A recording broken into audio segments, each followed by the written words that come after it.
Recommencer. Papa. Recommencer. Pour la victoire qu'il nous accorde, pour la nouvelle dimension dans laquelle il nous fait entrer, une dimension de triomphe, une dimension de victoire, là où et de célébrer la victoire que tu as acquise à la croix pour nous. Car oui, il y a 2000 ans, tu as dépouillé belle lumière de luminosité ce matin. Waouh. Tu les as traînés dans ton cocktail. Merci chérie. Par la croix. Et nous voulons déclarer que plus que jamais, les ténèbres reculent de nos vies. Plus que jamais, les ténèbres reculent alors que nous avançons. Les ténèbres ont reculé. Les ténèbres ont reculé. Amen. Et moi je dirais, les ténèbres ont été vaincues. Je ne sais pas si tu es d'accord avec moi. Les ténèbres ont déjà été vaincues. Amen. Viens pour moi. Les ténèbres ont reculé devant l'œuvre de la croix, devant l'agneau immolé. C'est ça. Pour moi.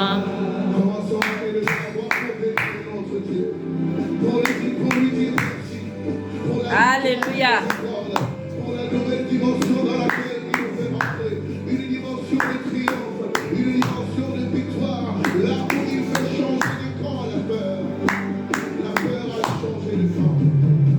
Les ténèbres ont reculé.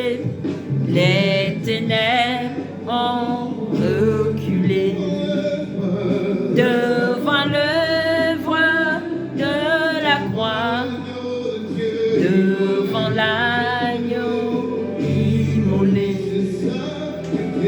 C'est sacrifié pour moi. Les ténèbres ont reculé. Waouh! Devant l'œuvre de la croix, devant l'agneau immolé, c'est sacrifié pour moi. Hosanna, Hosanna, un agneau immolé. Hosanna, Hosanna, Jésus est. Alléluia. Hosanna. Je ne sais pas si c'est ta vérité, mais ça c'est ma vérité. Alléluia. Hosanna. Hosanna. Jésus est ressuscité. Ça c'est la vérité. Ça c'est la vérité. C'est la réalité pour tous les hommes. Alléluia. Je ne sais pas ce que disent les autres religions, mais il y a une vérité, la vérité, parce qu'il a dit je suis, il n'a pas dit je suis l'un des chemins, il a dit je suis le chemin, la vérité et la vie, et personne ne peut aller au paradis, voir le Père sans passer par moi.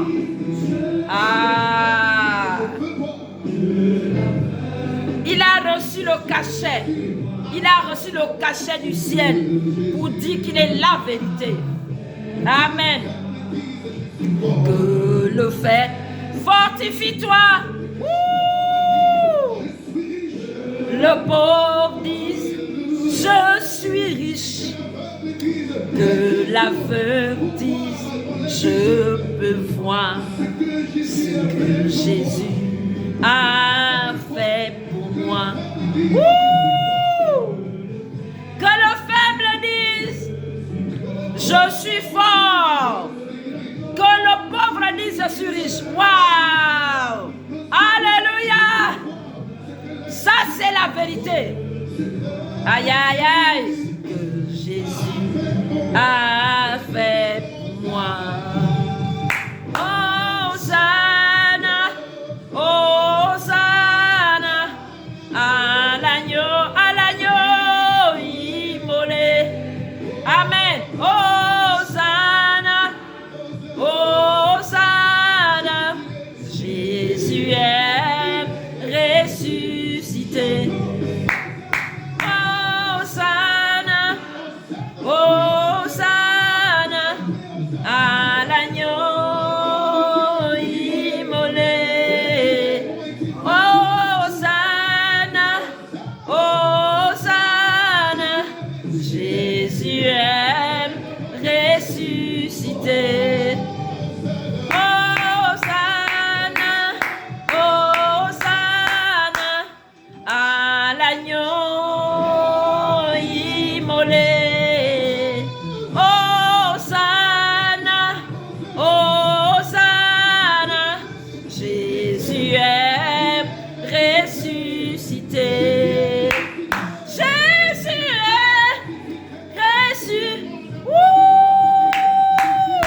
Jésus est ressuscité. Alléluia. Jésus est ressuscité. Oh, le monde le fera. Oh, les ténèbres le feront. Oh, la terre entière le fera. Alléluia. Yes. Alléluia. On va revenir un petit peu en arrière. Jésus est ressuscité. Aïe, aïe, aïe. Je suis riche. Ah, le monde entier le fera. Ah, tous les hommes le feront. Ceux qui se sont, ses adversaires le feront. Et ils le feront en puissance. Alléluia. Tu verras le Christ. Tu le verras bientôt. Tu le verras à travers son église et tu le verras.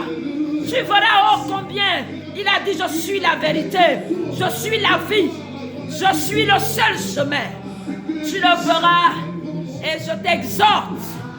Je t'exhorte, si tu n'as pas encore reçu ce Jésus-Christ, je t'exhorte vivement, bien-aimé, à t'allier, à rentrer dans la bergerie. Alléluia. Il est le bon berger. Il a dit le bon berger donne sa vie pour ses brebis. Le grand ami donne la vie pour ses amis. Alléluia.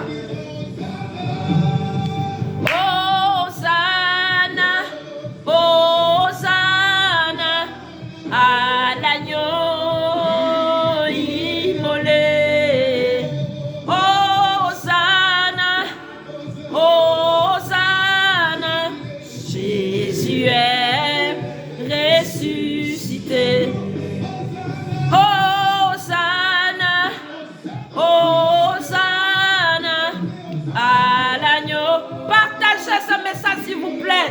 Si vous pouvez nous rendre service, partagez ce message dans les groupes, sur les pages privées, dans les WhatsApp. Partagez ce message. Ressuscité.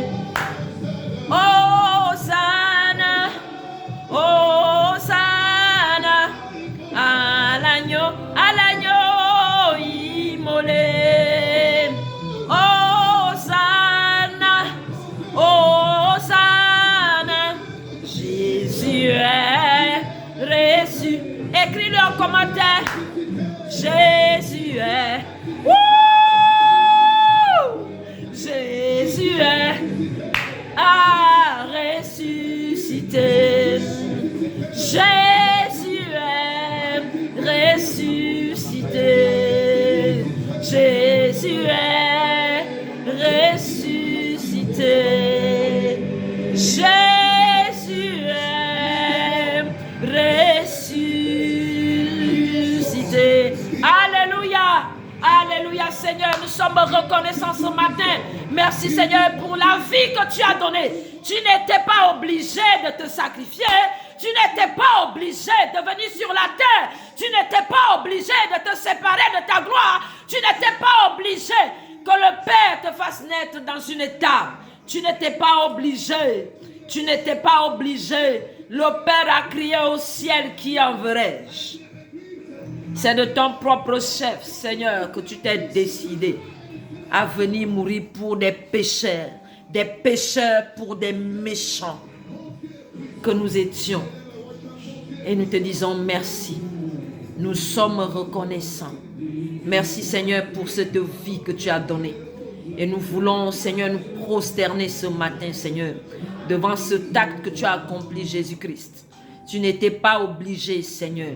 C'est pourquoi ce matin nous voulons nous réduire complètement Seigneur afin que tu paraisses. Et c'est ma prière pour l'Église. Que les hommes que nous sommes Seigneur nous nous diminuons totalement afin que tu paraisses. Merci Saint-Esprit de Dieu. Gloire soit rendue au Père Céleste. Merci pour la plénitude de l'Esprit dans l'Église de Jésus-Christ. Merci Seigneur. C'est un cri que nous poussons ce matin afin que la brise de Dieu descende et se manifeste sur l'Église. Alléluia. Merci Seigneur. Ce matin, Seigneur, daigne parler à quelqu'un, ouvrir l'intelligence d'une personne, l'entendement de quelqu'un, Seigneur. Je veux totalement me réduire, Seigneur, que tu parles et que tu prennes contrôle. Nous voulons prendre autorité au nom de Jésus-Christ sur toute forme d'opposition, que ce soit sur les réseaux sociaux, à travers les médias, ceux qui sont là, ceux qui viendront plus tard, mais aussi sur les canaux que nous utilisons, sur l'électricité, invoquer le sang de Jésus sur les connexions électriques, Seigneur, ce matin, afin que ce message soit divulgué, que ce message soit entendu, que ce message atteigne l'objectif pour lequel, Seigneur, tu l'as révélé. Merci Père. Le sang de Jésus-Christ, je me couvre moi-même du sang de Jésus. Je couvre cette maison du sang de Jésus. Je couvre toute personne qui sera connectée à la plateforme et toute la mission Eras dans le sang de Jésus. Merci Seigneur.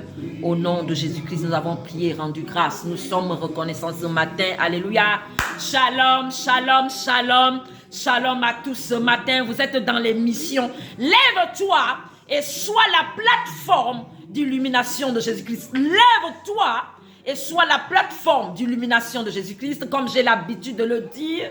C'est de cela dont il s'agit, d'être des plateformes d'illumination pour Jésus-Christ, d'accord? D'être des plateformes d'illumination pour le Père, puisque le Seigneur Jésus-Christ lui-même est venu révéler l'identité du Père. Donc ce dont il est question, c'est d'être les plateformes d'illumination du Père sur la terre. Alléluia.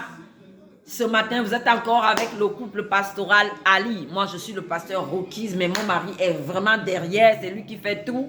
Alors, nous vous saluons dans le beau et précieux nom de notre Seigneur Jésus-Christ. Nous avons commencé un thème depuis un moment déjà.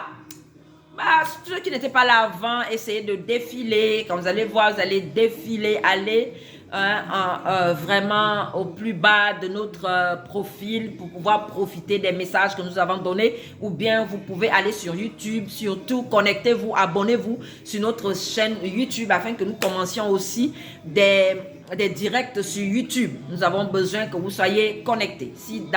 Si ce message présente un intérêt pour vous, alors nous vous exhortons à vous connecter sur toutes nos plateformes. Soyez bénis.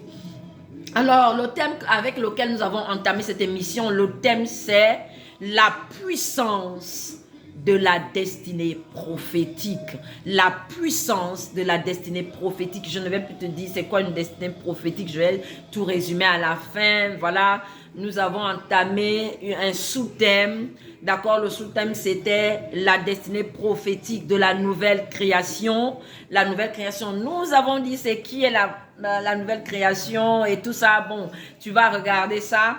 Et la semaine dernière, il était question de parler d'un autre sous-thème, être l'image et la ressemblance de Dieu, le Christ. Qu'est-ce que cela veut dire? Qu'est-ce que cela signifie? Ce matin, je vais juste continuer, d'accord? Qu'est-ce que être l'image et la ressemblance de Dieu. Nous avons dit la semaine dernière que être l'image et la ressemblance de Dieu, c'est être ce que Dieu est et manifester ce qu'il est. Amen. Être à l'image de Dieu, à la ressemblance de Dieu ou le Christ, c'est être ce que Dieu est et manifester ce que Dieu est. Alléluia. Et nous avions dit que c'est pour cela que le Saint-Esprit nous a fait naître de nouveau en Jésus-Christ. Nous avons été engendrés en Jésus-Christ afin d'être à l'image et à la ressemblance de Dieu. Et nous avions également dit que le Saint-Esprit, lorsqu'il nous fait naître de nouveau, tout le travail sur lequel il se concentre, c'est de nous amener à l'image du Père et à la ressemblance du Père. Et nous avons défini c'est quoi l'image, c'est quoi la ressemblance. Vous pouvez, d'accord, aller réécouter le message. C'est très fort ces émissions-là, ces messages. Moi-même, je réécoute, je dis waouh, waouh. Chacun a sa façon, hein. Chacun a son appel. Amen. Et donc, nous avions dit que le Saint-Esprit, lorsqu'il nous fait naître de nouveau, il nous engendre en Jésus-Christ afin d'être l'image et la ressemblance de Dieu ou le Christ. C'est l'objet de la nouvelle naissance également. Au-delà du fait que nous naître de nouveau, c'est nous assurer l'éternité, mais c'est aussi d'être ou de révéler l'image et la ressemblance du Père, de révéler l'identité du Père céleste, de révéler la nouvelle création, à quoi elle ressemble, à quoi elle est destinée, pourquoi Dieu a suscité le concept de la nouvelle création. Tout cela, vous pouvez le trouver dans nos messages. D'accord? Et je vais juste continuer ce matin. Et nous avions dit que une personne qui est à l'image et à la ressemblance de Christ ne peut pas être à la traîne. Une personne qui ressemble à Dieu, une personne que le Saint-Esprit a engendrée en Jésus-Christ ne peut pas. Shalom ma soeur Anna, waouh, shalom femme de Dieu, sois bénie. Donc nous avons dit qu'une personne qui est à l'image et selon la ressemblance de Christ, cette personne ne peut pas être à la ramasse. C'est pas possible. Soit tu n'as pas bien compris le message de la nouvelle naissance, soit tu n'es pas né de nouveau. Mais une personne que le Saint-Esprit a fait naître de nouveau est destinée à manifester l'identité de Dieu. Donc la gloire. D'accord? Et nous avions dit que l'identité de Dieu, manifester Dieu, c'est révéler à quoi il ressemble, c'est révéler sa nature, c'est révéler son mode de vie, c'est révéler son régime, d'accord, le régime de Dieu, d'accord, l'identité de Dieu, c'est sa nature, c'est révéler son mode de vie, c'est révéler sa puissance, sa force et tout ça. Vous pouvez défiler plus bas encore, vous allez voir nos messages, d'accord, et vous pourrez regarder. Je ne vais pas à chaque fois revenir parce que ça me retarde un petit peu. Et donc, ce matin, on va juste continuer. Mais je vais lire la parole parce que le Saint-Esprit m'a exhorté à lire la parole. La parole, la parole, la parole. Donc, être l'image et la ressemblance de Dieu. Donc, ce n'est pas moi qui le dis. C'est la raison même de la création de l'homme. Je vous assure. Être l'image et la ressemblance de Dieu, c'est la raison de la manifestation de l'homme et la femme sur la terre. Et c'est la raison de la venue du Seigneur Jésus-Christ, au-delà du fait qu'il a sauvé l'humanité, mais c'était aussi que nous soyons à l'image et selon la ressemblance de Dieu, le Père. Amen. Donc, je vais lire ça. D'abord, Genèse 1, verset 26 à 28. Ce n'est pas le pasteur Okis qui le dit. Amen. Alors, Genèse 1, verset 26 à 28.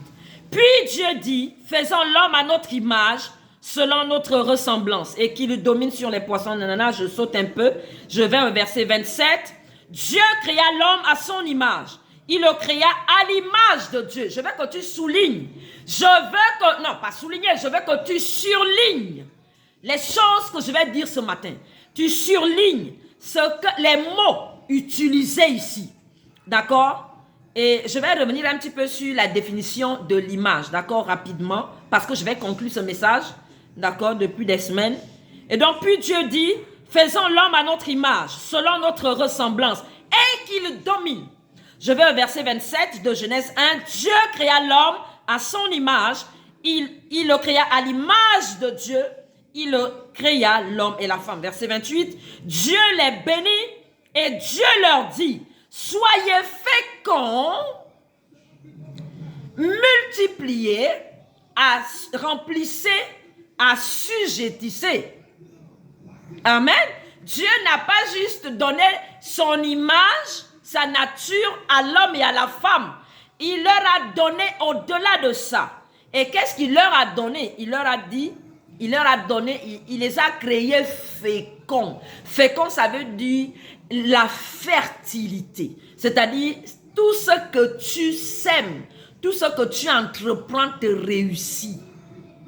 La fécondité. C'est la nature du bien, si je vais dire ça comme ça. Dieu crée et met en nous la nature de bien, si je vais dire ça, je ne sais pas quel terme utiliser. Donc, la fécondité, d'accord? La richesse, en fait, c'est ça la richesse. Ah, la richesse, c'est pas comme je l'ai entendu une servante de Dieu parler des biens matériels. C'est quoi les biens matériels? Pour Dieu, ce qu'on appelle la richesse, c'est ça ici. C'est la fécondité. Être fécond, c'est-à-dire tout ce que tu fais te réussit. Parce que ta base est sainte. Ta base est sainte. Shalom Kam.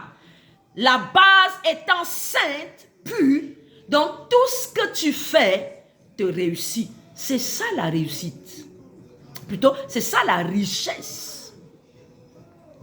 Donc, Dieu n'a pas juste donné la nature, n'a pas semé ou planté la nature, sa nature en l'homme. Il lui a donné la richesse. La richesse, c'est quoi? C'est qu'il est fécond. Amen. Dieu leur dit, soyez féconds, multipliez, nanana, et puis lui a donné l'autorité. Il dit, assujettissez la terre. Assujetti ne peut assujettir que celui qui détient l'autorité. Amen. Ne peut assujettir celui qui détient l'autorité. Amen. Donc, Dieu n'a pas juste revêtu sa nature de justice, sa nature d'amour, sa nature d'équité dans l'homme pour qu'il soit son image. Il a aussi donné des aptitudes, le pouvoir à l'homme. Amen. La domination, mais d'abord, il a posé la base de la fécondité dans l'homme. Dans l'homme est né fécond. Amen. Fécond, c'est ce qu'on dit en fait, c'est le bien. La nature sainte, la nature bien là. Donc, à partir de cette nature, tout ce que tu fais te prospère. Amen. Tout ce que tu entreprends te réussit. C'est ce qu'on appelle, c'est ce que Dieu a dit ici, la fécondité. Ce n'est pas d'abord en termes d'enfantement, faire des enfants. Non, ce n'était pas d'abord ça. C'est d'abord une nature. La nature de bien, la nature de justice. C'est une nature qui donne de produire, d'accord, la richesse, de produire et d'être, de réussir dans tout ce qu'on entreprend. D'accord? C'est ça la richesse. Réussir dans tout ce qu'on entreprend. C'est ça la richesse. C'est ce que Dieu a appelé la richesse. Genèse 1, verset, nous sommes sur le thème être l'image et la ressemblance de Dieu. Qu'est-ce que ça signifie? Aujourd'hui, c'est la suite. On s'est basé sur Genèse 1, verset 27 à 28. Je viens de le lire. On va également aller dans Romains 8. Romains 8. Je finis avec la parole et je vais développer.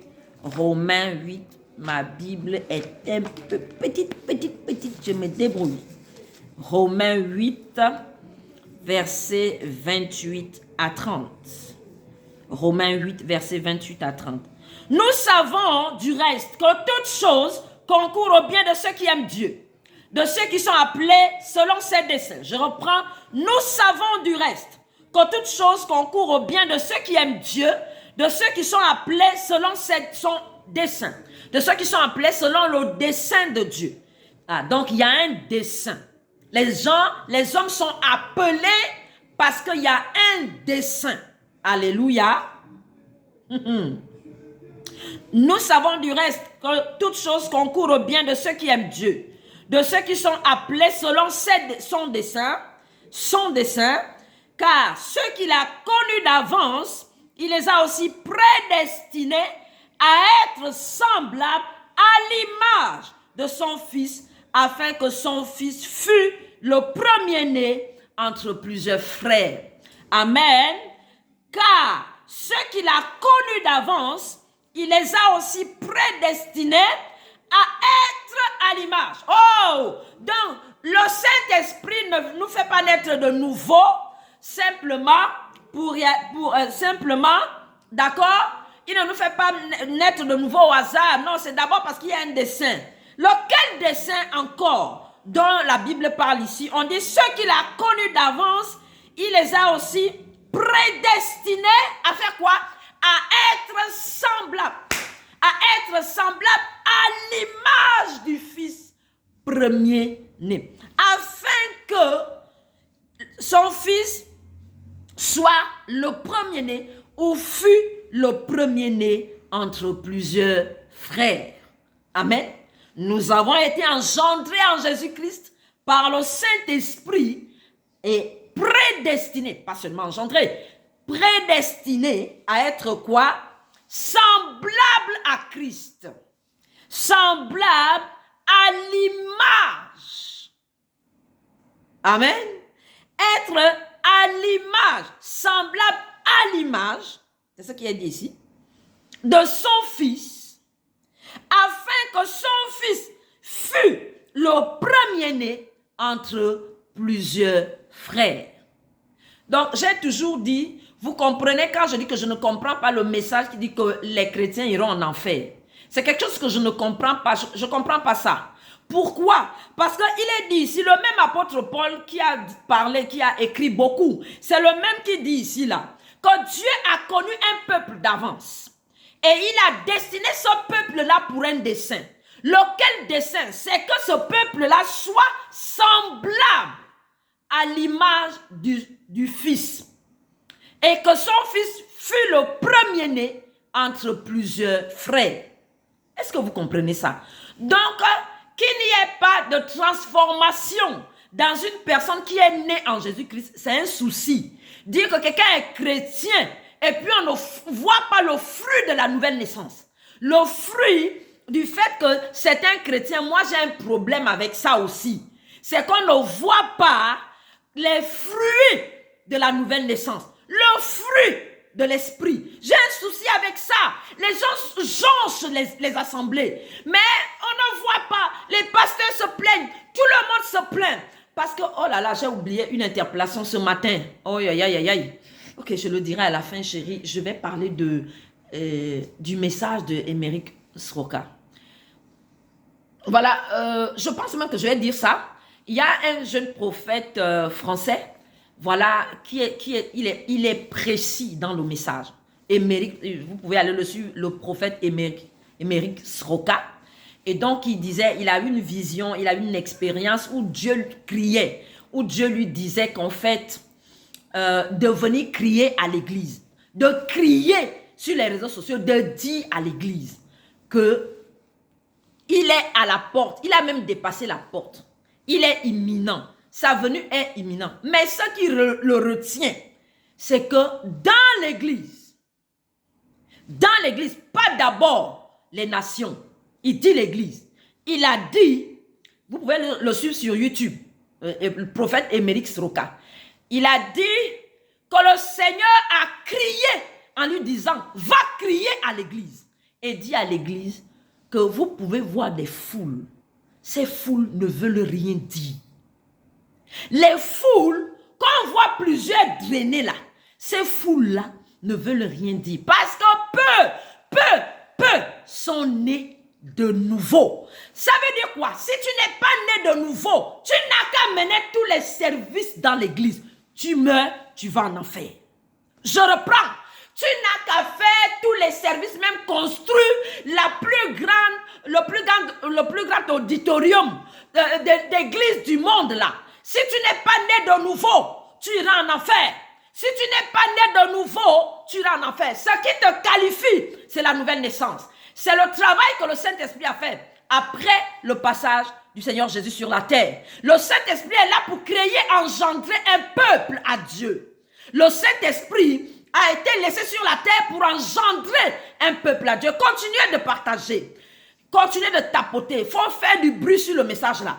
Et donc, le Saint-Esprit a été suscité pour créer un peuple à Dieu à Jésus-Christ. À travers le Christ, créer un peuple à Dieu. Mais ça se passe comment? Comment le Saint-Esprit crée un peuple à Dieu? C'est par la nouvelle naissance. C'est par la nouvelle naissance. Sans la nouvelle naissance, tu ne peux pas voir Dieu. Sans la nouvelle naissance, beaucoup parlent de sanctification. Au lieu de ramener le fondement de la nouvelle naissance, parler de la nouvelle naissance. La sanctification, c'est quoi? C'est ça. La sanctification sans laquelle personne ne peut voir Dieu. Vous pensez que Paul a parlé de quoi? Des choses que nous faisons dans la chair là. C'est pas de ça que Paul a parlé. La sanctification dont il a parlé ici, c'est la nouvelle naissance que le Saint-Esprit opère dans les personnes qui sont appelées à Dieu, comme il est dit dans Romains 28 là. C'est ça la sanctification. Écrivez-le sur les commentaires. Écrivez-le sur vos pages. La sanctification, c'est la nouvelle naissance. C'est que Dieu te fait naître de nouveau en Jésus-Christ. C'est ça. Paul a dit, la sanctification sans laquelle personne ne peut voir Dieu. C'est ce que le Saint-Esprit fait, en nous faisant naître de nouveau en Jésus-Christ. C'est ça. Le reste n'est que toute une suite.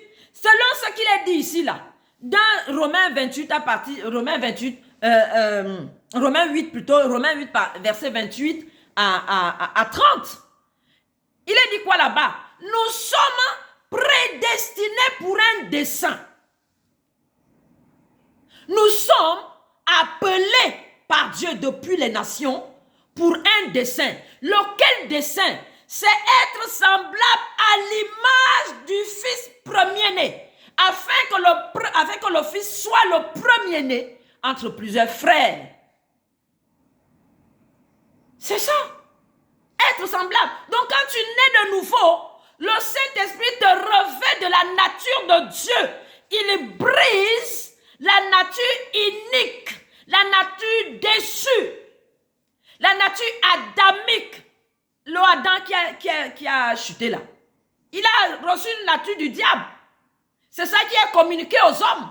Maintenant, en Jésus-Christ, quand tu nais en Jésus par le Saint-Esprit, il brise cette nature-là en toi. Le Saint-Esprit casse cette nature-là en toi et il te revêt de la divinité.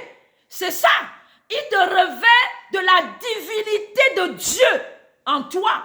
La nature de Dieu. C'est le travail, c'est ce qu'on appelle la sanctification. Donc dire qu'un chrétien va aller en enfer là, ça c'est un message que je ne comprends pas. Allez dire ça. Un chrétien qui va finir en enfer, moi je ne comprends pas ça. Nous avons été connus par Dieu d'avance afin d'accomplir un dessein. Quel est ce dessein-là? Devenir quoi? L'image et la ressemblance du Fils premier-né. La nouvelle création, Christ. C'est Christ qui est la nouvelle création. C'est ça. Donc dit que le chrétien en enfer, pasteur que Dieu a appelé en enfer, sachant qu'il y a les faux frères, hein. Paul a parlé de faux frères, de fausses sœurs. Paul a parlé de ça. Hein. Et puis Jacques, lui, il a parlé des infiltrés. C'est Jacques ou Jude. Et puis eux, ils ont parlé des infiltrés, des impies dans l'église.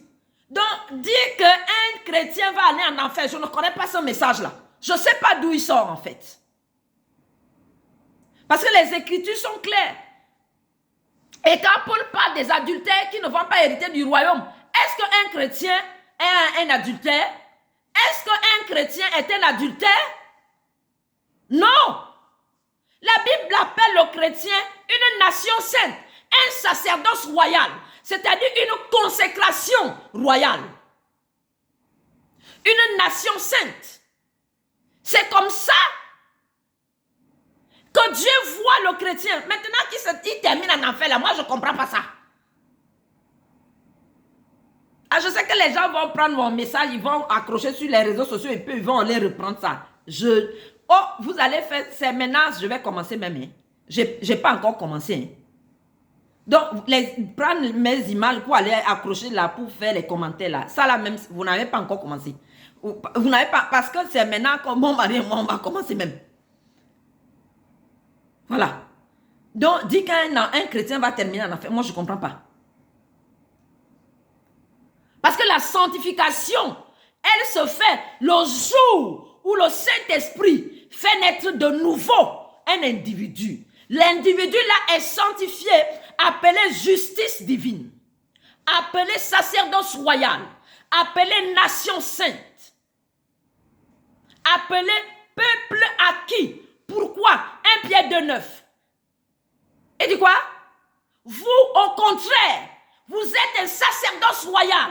Vous êtes une nation sainte. Vous êtes un peuple acquis. Pourquoi? Afin d'annoncer les vertus de celui qui vous a appelé des ténèbres à son admirable lumière. Et c'est le travail du Saint-Esprit dans la vie de la personne qui est née en Jésus-Christ. C'est d'amener cette divinité, la faire paraître, la planter dans l'âme d'un individu et de le laisser croître à l'image selon la ressemblance de Christ, dont Dieu.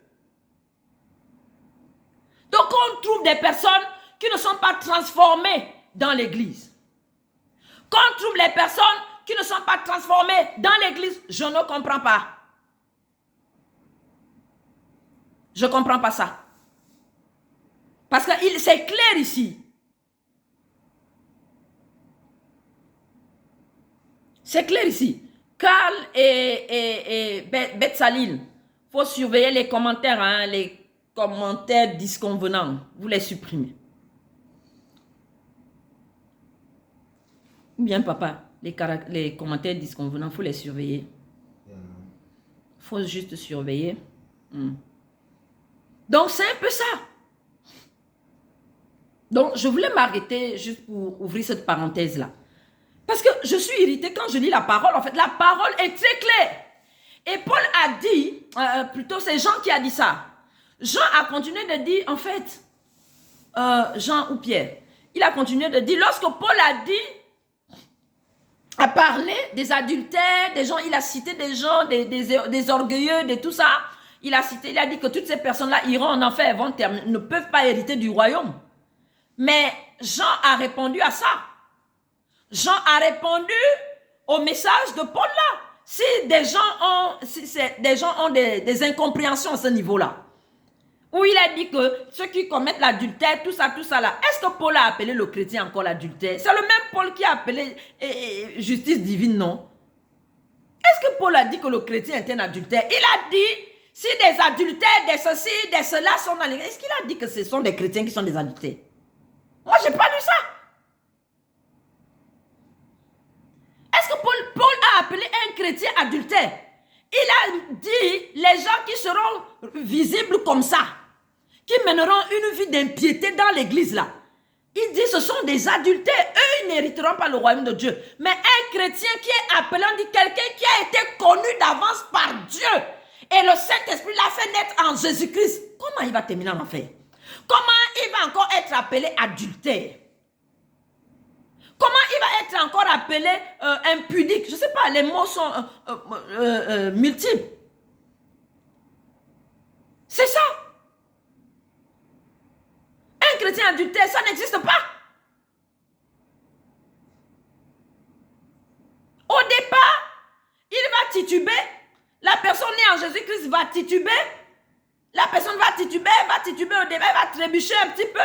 Mais avec l'enseignement, avec la croissance que la personne va recevoir, même sans être dans une église, en prenant la Bible, la personne est née de nouveau. Elle prend la Bible, elle étudie la Bible, sans l'aide d'une personne. Cette personne qui est née en Jésus-Christ, prenant la Bible, étudie la Bible seule, sans pasteur. Cette personne-là sera régénérée. Pourquoi? Il y a de la puissance. La Bible dit que quand nous regardons à Christ, Christ est où? Qui est Christ? Au commencement était la parole. Je croyais que tu allais réciter. Au commencement était la parole. La parole était Dieu. La parole est Dieu. Elle est venue parmi nous. Donc quand tu contemples la parole, quand tu médites la Bible, et le Saint-Esprit, il te décortique. Le Saint-Esprit te coche. Sans l'aide d'un pasteur. Parce qu'il y a de la puissance dans la parole. Et c'est le Saint-Esprit qui écorche les gens, qui purifie. Donc être dans les églises et puis on ne voit plus. Être dans les églises et puis on voit les mêmes choses. La nature ne change pas. Il y a un souci. Une personne qui se dit chrétienne sans transformation, il y a un souci. Ça veut dire que la parole de Dieu a menti. Ça veut dire que la parole de Dieu a menti. Si ce qui est lu ici, là, Romains 8, verset 28, nous savons du reste que toutes choses concourent au bien de ceux qui aiment Dieu, de ceux qui sont appelés selon son dessein, car ceux qu'il a connus d'avance, il les a aussi prédestinés à être semblables à l'image de son Fils, afin que son Fils fût le premier entre plusieurs frères. Alors dis-moi, un chrétien impudique, on a vu ça où? Je ferme la parenthèse. Nous devons revenir, nous les prédicateurs, à rechercher le cœur de Dieu, à rechercher le Saint-Esprit. Parce qu'il y a beaucoup d'égarements là. Non, si les gens ne sont pas transformés, il y a quelque chose qui ne va pas. Le pasteur, le leader va chercher Dieu. Pourquoi les âmes ne sont pas transformées? Pourquoi on ne voit pas l'image de Christ dans les personnes?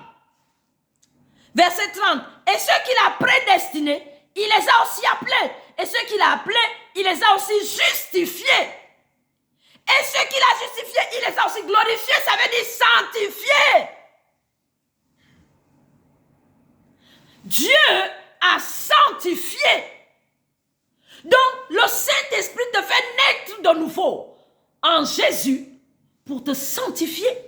Donc, c'est ça la sanctification. Donc, quand Paul dit, personne ne verra Dieu sans la sanctification, c'est pas une action de l'homme, c'est pas une action de mortifier son corps. C'est pas ça la sanctification dont il est question ici, dont Paul parle. Sinon, nos frères du Tibet là, les moines du Tibet là,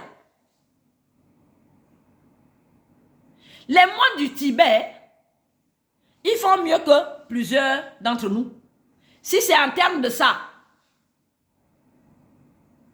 si c'est en termes de montrer que moi je suis pur, moi je suis ceci, moi je suis cela, les moines tibétains, je t'assure qu'ils vont battre plusieurs d'entre nous. Parce qu'en termes de se priver dans leur corps là, ils sont champions. Mais ils sont dans le Bouddha. Ils sont dans le Kundalini. Ils sont dans quoi là. Vous voyez ça? C'est ça. Donc la sanctification dont il est question ici, c'est lorsque Dieu te fait naître en Jésus-Christ. La nouvelle naissance, c'est ça. C'est la sanctification. C'est de cela que Paul a parlé. La sanctification sans laquelle personne ne verra Dieu. On a parlé de la nouvelle naissance. Écrivez-le. Dites-le à vos pasteurs. C'est ça la sanctification. Donc quand le Saint-Esprit te fait naître de nouveau, il te place dans un process. Le but du process, c'est qu'il t'amène à la statue parfaite de Christ. Il bâtit en toi la nature divine.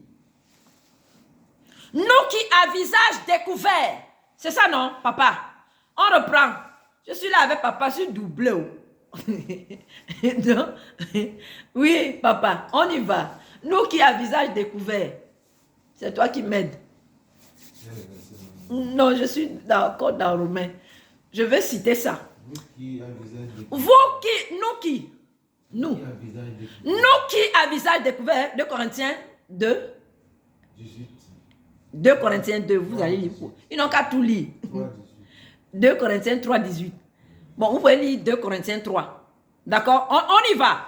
Donc, quand tu nais de nouveau, le Saint-Esprit te place dans un processus de régénération. D'autres ont appelé ça.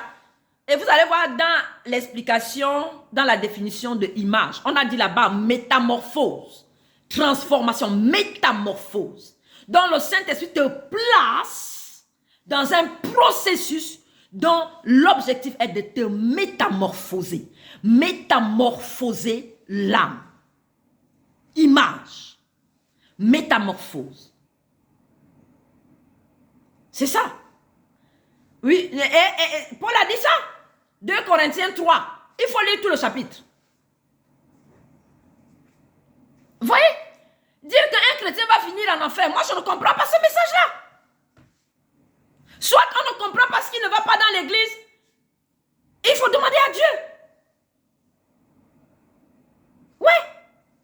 Il faut demander à Dieu si les gens ne sont pas transformés. Pourquoi les gens ne sont pas transformés? Mais ne pas sortir des messages erronés. Paul n'a pas appelé un chrétien adultère. Il a dit qu'il y a des gens, les adultères, les orgueilleux, les quoi, il a cité. Il dit ils n'hériteront pas. Mais celui qui est né de nouveau a déjà hérité le royaume. C'est le même apôtre Paul qui parle, qui dit que nous sommes héritiers de Dieu et co-héritiers. Donc tu es déjà un héritier de Dieu. Tu hérites de quoi? Premièrement de sa nature. Et c'est le Saint-Esprit qui va la déployer en toi. C'est ça le truc. Un chrétien en enfer, je ne comprends pas. Un pasteur appelé de Dieu en enfer. On a vu ça où? Alors qu'il est dit ici, nous savons du reste que ceux qui ont été prédestinés sont destinés à un dessein. Celui de révéler l'image, la ressemblance à l'image du Fils premier-né.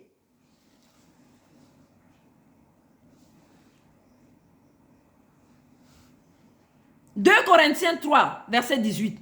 Nous tous qui, le visage découvert, il est question ici de la nouvelle naissance.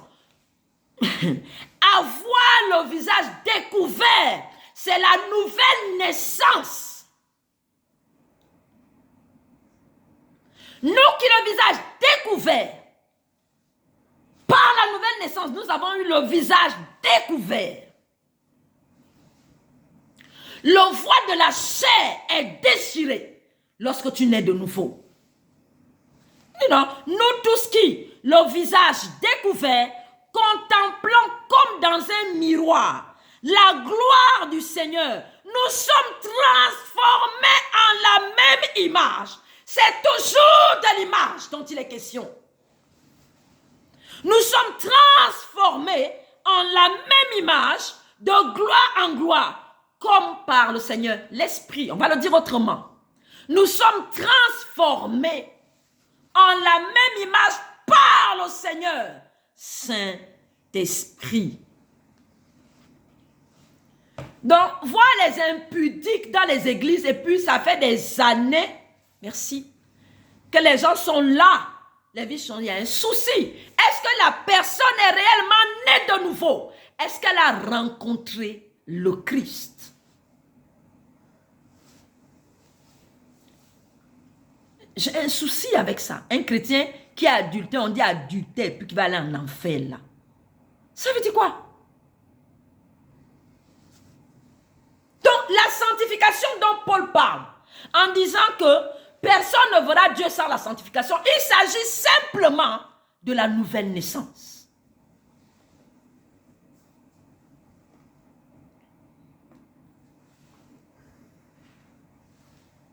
Merci. C'est 1 Jean 3. 1 Jean 3, verset 5. À 6, hein? 1 Jean 3, 6. 1 Jean 3, 6 dit ceci. Quiconque en lui ne pêche point. C'est pas moi qui ai dit. Voilà. Quiconque demeure en lui ne pêche point. C'est pas moi qui ai dit. Sinon, tu as dit que c'est le pasteur qui tu as dit que le pasteur qui draine 1 milliard de personnes là. 1 milliard de foules, c'est pas ce qu'il a dit. Ici là, c'est pas le pasteur qui draine 1 milliard de foules. C'est pas le pasteur qui est deux suivis là. C'est pas elle qui a dit ça. Hein. Il est dit ici, 1 Jean 3, 6. Quiconque demeure en lui ne pêche point. Quiconque pêche ne l'a pas vu. C'est moi qui ai parlé là.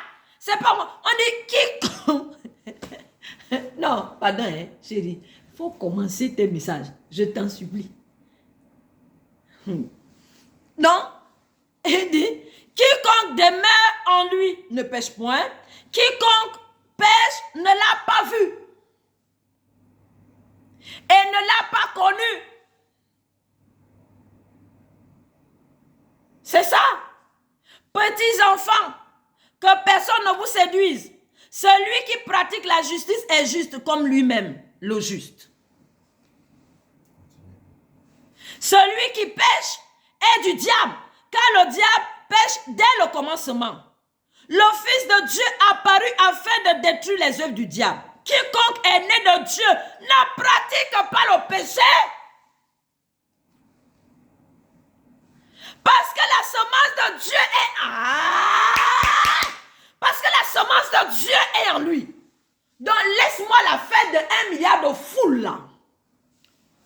Si les gens ne sont pas... Il faut aller regarder mon frère Émeric Sroka là. Ce qu'il a vu hier là. Il a vu le feu. Le pauvre. Je le voyais même quand il transmettait le message. Il était rouge. Le prophète Émeric Sroka. Vous pouvez le suivre. Il a donné un message d'alerte à l'église. Je prie le Seigneur que nos frères qui sont dans le ministère, qui drainent les foules, voient le message que ce jeune-là a reçu. Oui. Tu as donné les foules. J'ai dit au début du message, j'ai dit, de toutes les foules que le Seigneur Jésus drainait, c'est 120 personnes. 120. Donc, les foules là, on s'en fout. De toutes les foules que le Seigneur Jésus a drainées, 120 personnes pendant 3 ans et demi, 120 personnes sont restées seulement. Donc, quand tu me parles de 500 000 personnes, 1 million de personnes, mon ami, si ce qu'on dit ici, là, si la sanctification c'est la nouvelle naissance, c'est écrit ça en bas. Sanctification égale une nouvelle naissance. C'est ce que Paul a dit. Sanctification là, c'est pas afin de mortifier son corps comme le moine du Tibet.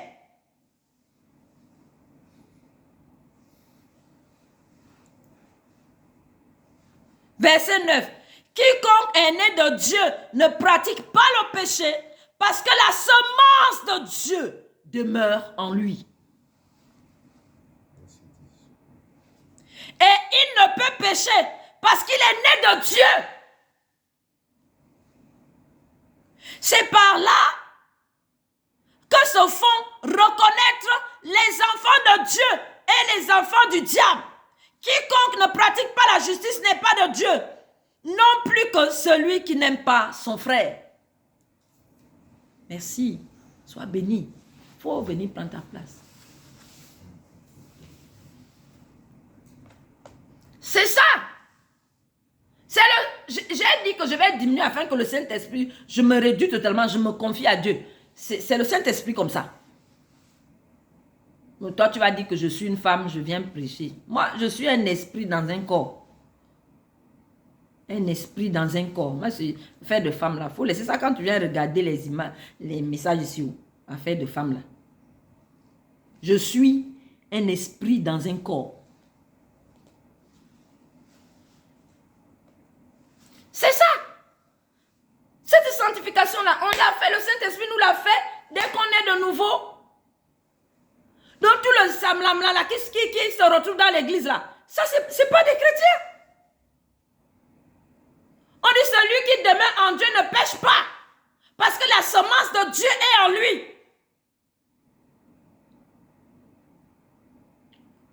Donc, d'où viennent les choses qu'on voit dans les églises et puis ça dévie le rôle des pasteurs. C'est le lieu de se retrouver, de se retourner à Dieu, de demander au Saint-Esprit qu'est-ce qui ne va pas. Pourquoi les âmes ne sont pas transformées dans les églises? Et allez écouter le prophète Émeric Soroka. Il répond.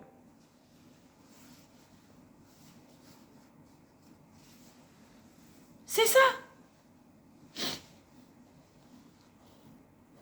La nouvelle création. La destinée prophétique de la nouvelle création. Révéler la plénitude du Père céleste. La destinée de la nouvelle créature que nous sommes en Jésus-Christ, c'est aussi révéler la plénitude de Dieu le Père. C'est ça. Être l'image et la ressemblance de Dieu, le Christ, c'est être ce que Dieu est. C'est ça que ça veut dire. Faisons l'homme à notre image, selon notre ressemblance.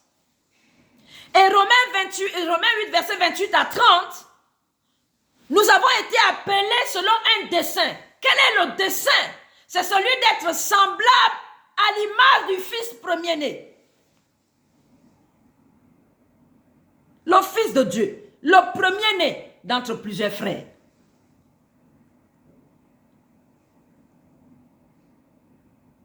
C'est ça qu'on a dit là. 2 Corinthiens 3.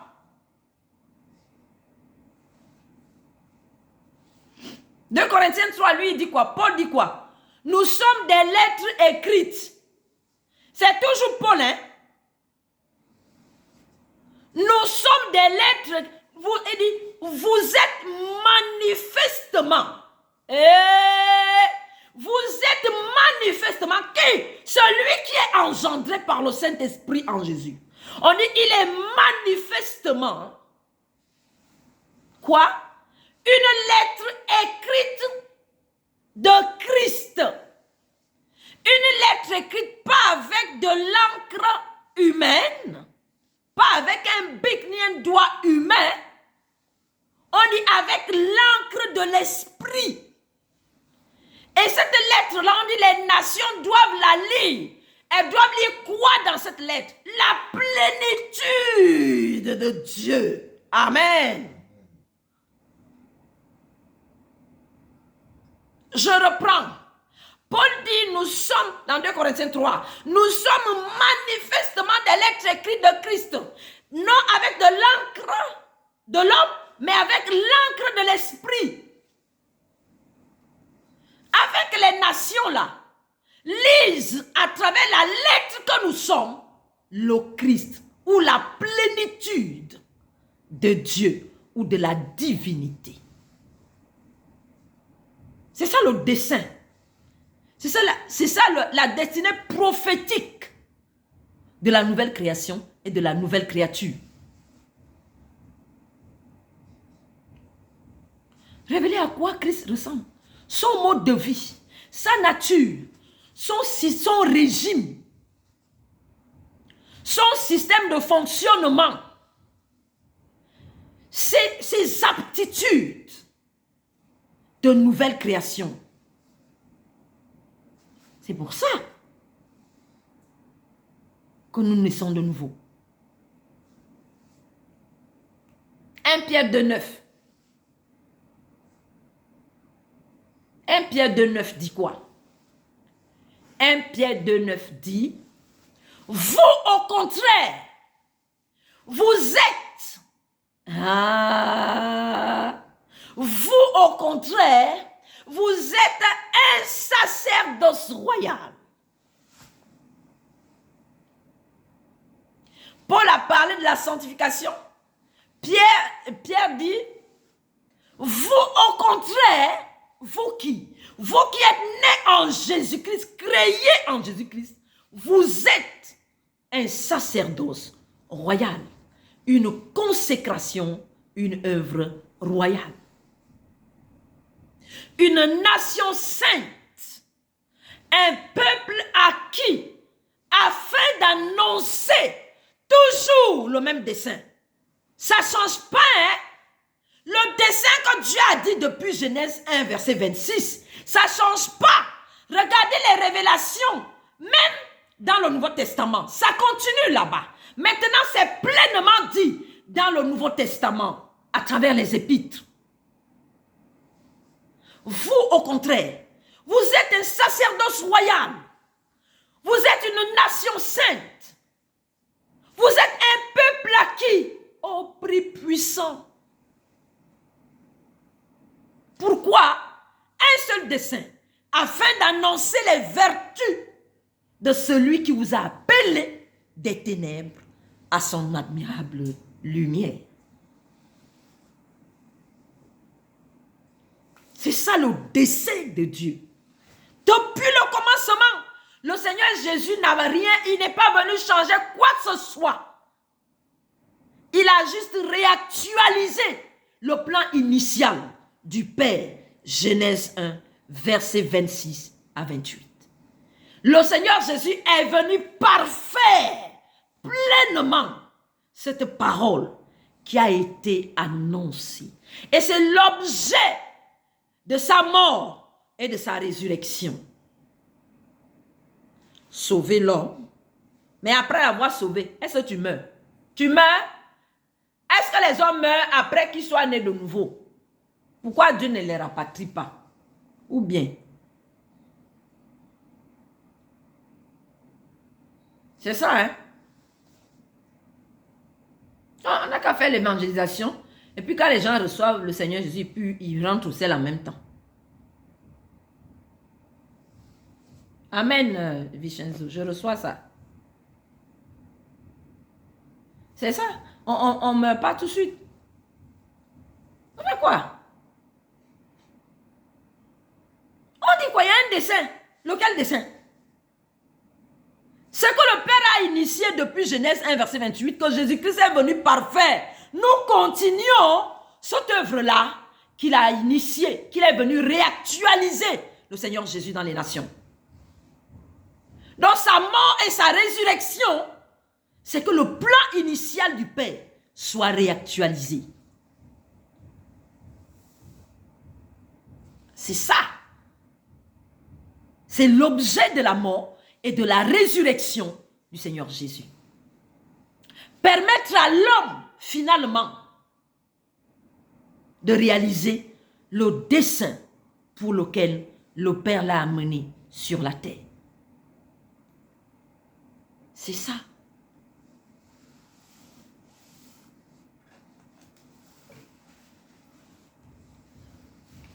Tout ce que nous venons de lire là, ce n'est pas le couple Ali qui a écrit ça. C'est la Bible. C'est la même Bible. Je ne suis pas allée chercher un message à, je ne sais pas moi, l'argumentaire là. Je ne me suis pas appuyée sur des livres écrits par des hommes. C'est sur la Bible. Donc on va résumer. La puissance de la destinée prophétique. Donc je reprends d'abord. Être l'image et la ressemblance du Père, ça veut simplement dire être ce que Dieu est et manifester ce que Dieu est. Je reprends. Être l'image et la ressemblance de Dieu ou le Christ, c'est être ce que Dieu est. Je dis bien être. Et manifester ce que Dieu est.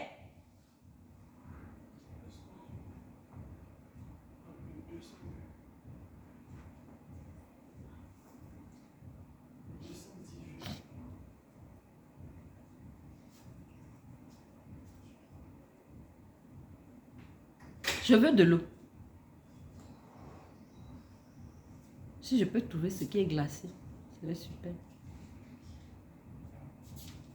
Être l'image et la ressemblance de Dieu le Père ou le Christ. Être la statue du Christ, ça veut dire quoi? Ça veut simplement dire Être ce que Dieu est et manifester ce que Dieu est. C'est simple. Un terme élémentaire. C'est ça.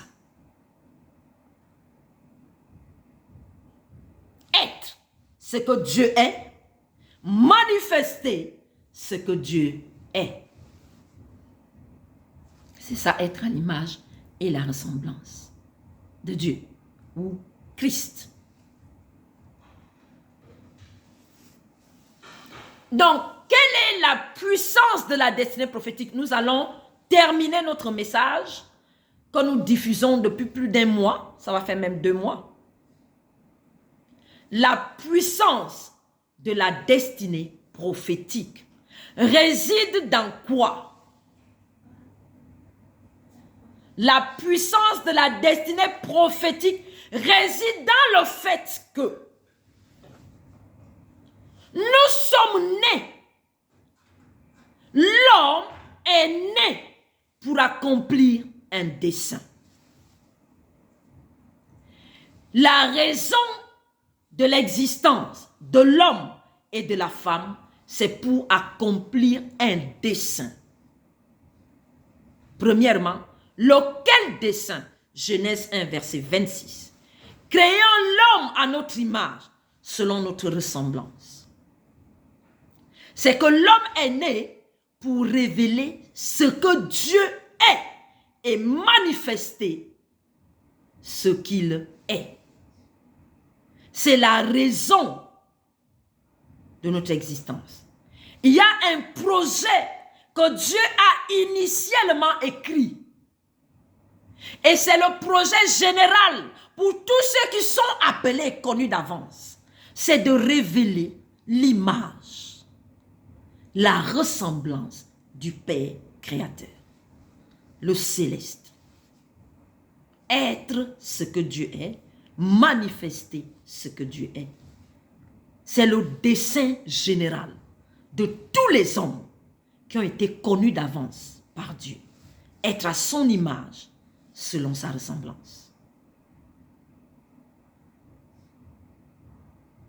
C'est ça. Donc, la raison de la nouvelle naissance, c'est toujours dans cette optique-là.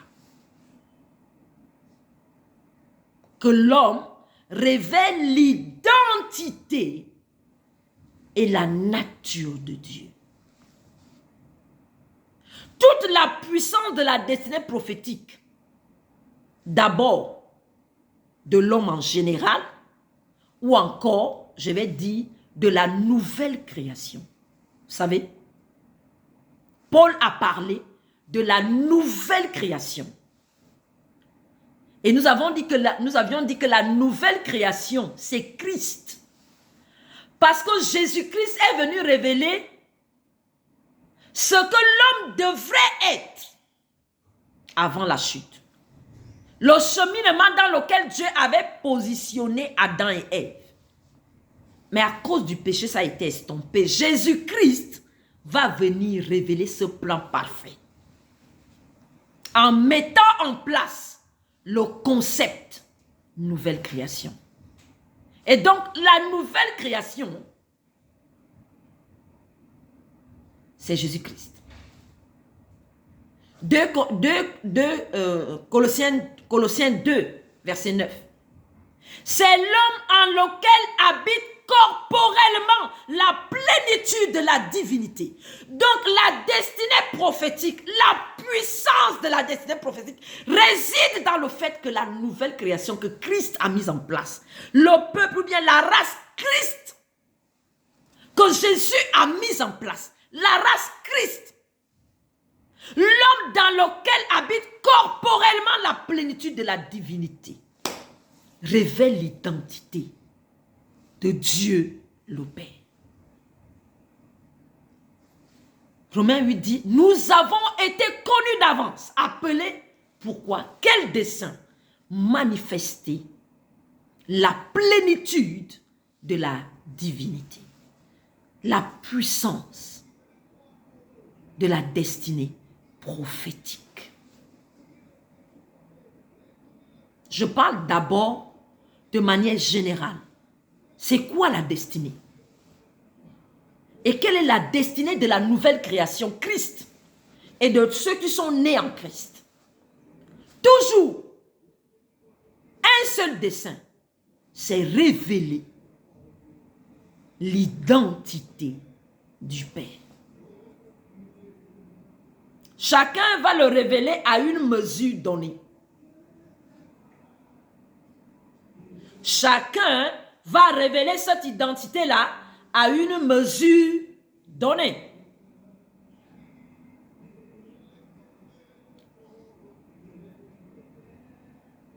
C'est ça.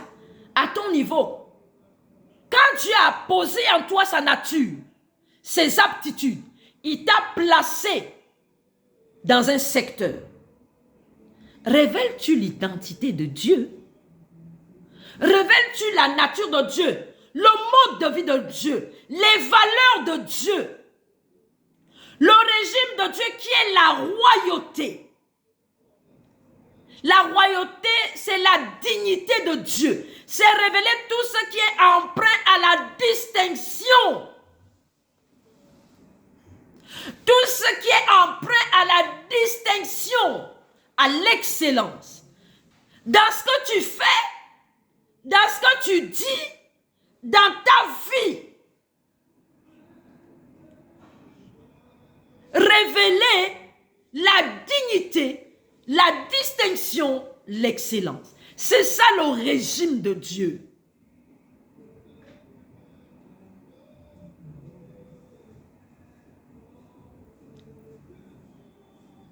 C'est ça la puissance de la destinée prophétique. À un niveau où Dieu te place, ce que tu vis, là où tu vis, qu'est-ce que tu révèles? Est-ce que tu révèles l'identité du Père là où tu es? Parce que c'est ça la puissance de la destinée prophétique, c'est de révéler ce que Dieu est et manifester ce qu'il est.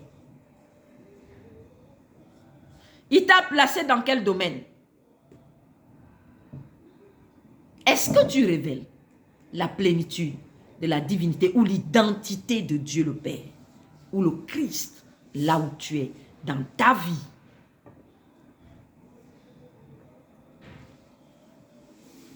Donc la puissance de la destinée prophétique réside dans le fait que nous révélons l'identité du Père. Tous les aspects de Dieu qu'il a révélés, qu'il veut que nous connaissions de lui, c'est pour que nous soyons ce qu'il est, nous fassions ce qu'il fait. Le Seigneur Jésus a dit, je m'en vais au Père, vous ferez des œuvres plus grandes. Il a dit ça, hein? C'est ça. Les destinées prophétiques ont été révélées aussi par les anciens. Les Joseph, Abraham, enfin comme on le connaît dans l'Ancien Testament. Mais la destinée de la nouvelle création, Christ, et le chrétien, c'est de révéler la plénitude de la divinité. C'est ça la puissance de la destinée. Et nous sommes nés pour ça. L'homme a été créé pour réaliser la destinée prophétique. Une destinée prophétique. Nous sommes nés en Jésus-Christ pour réaliser un projet divin. Et nous avons dit, c'est quoi le projet? Qu'est-ce qu'un projet divin? Tu n'as qu'à repartir là, au début là. Moi, je ne peux pas revenir sur ça. Hein. Faut repartir. On a déjà défini tout ça. Mais comprends comme les papas Abraham, les patriarches, papa Jacob sont déjà passés, ils ont fini. Et Jésus-Christ est venu maintenant à la nouvelle création. Il nous a placés dans un nouveau cadre des choses. Nous sommes repartis dans l'Éden de Dieu. Et plus encore, nous sommes nés de nouveau. Waouh! Nous sommes nés de Dieu. La semence de Dieu est en nous. Nous avons le cœur et l'esprit de Dieu. Ou nous avons le cœur, La nouvelle création a le cœur et l'esprit de Dieu en lui. La nouvelle création, je répète, a le cœur de Dieu, l'esprit de Dieu en lui. Pourquoi? Pour révéler l'identité de Dieu le Père.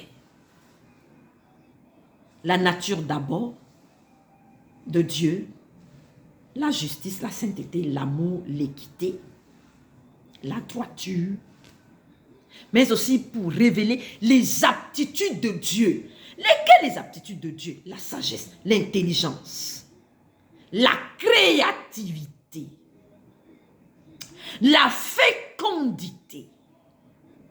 C'est-à-dire tout ce que ta nature, c'est que tout ce que tu fais est prospère. Tout ce que tu fais te réussit. La fécondité.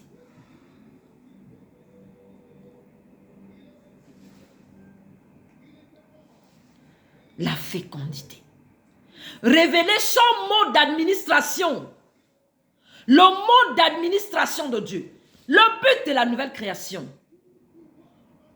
La raison de la manifestation de la race Christ, c'est de révéler le mode d'administration de Dieu. Comment Dieu gère. Le mode de gestion, le mode de vie.